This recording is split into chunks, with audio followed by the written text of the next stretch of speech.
chế nữa chúng con kìa.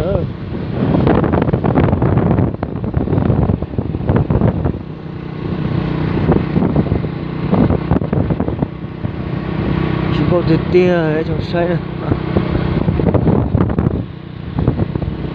Nó mò lên có lồng cươi nó. Lồng cươi của nó.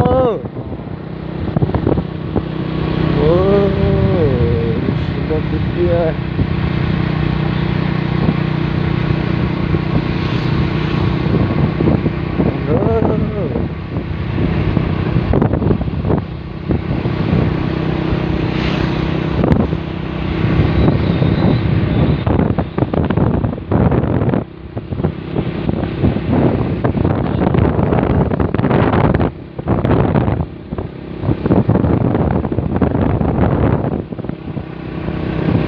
Nó hồn nhá bể cô. Đến nó.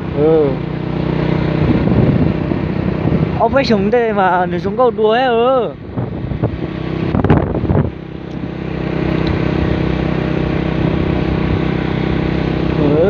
chúng sai rồi gì nữa. Có gì là to tiếc. Nó hồn nhá phải đợi nó Bỏ được. muốn nó tới một sao tập cơ.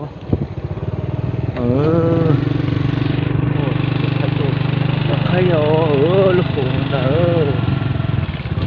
chứ nó chỉ chui đúng có phải chờ có chỉ tương chửi ôi thế này có biết chúng ta là đúng câu rồi bây giờ ta là gì đây chỉ chỗ nó mà lên bằng nó thì bốc khốn đây thì bốc chịu tôi mà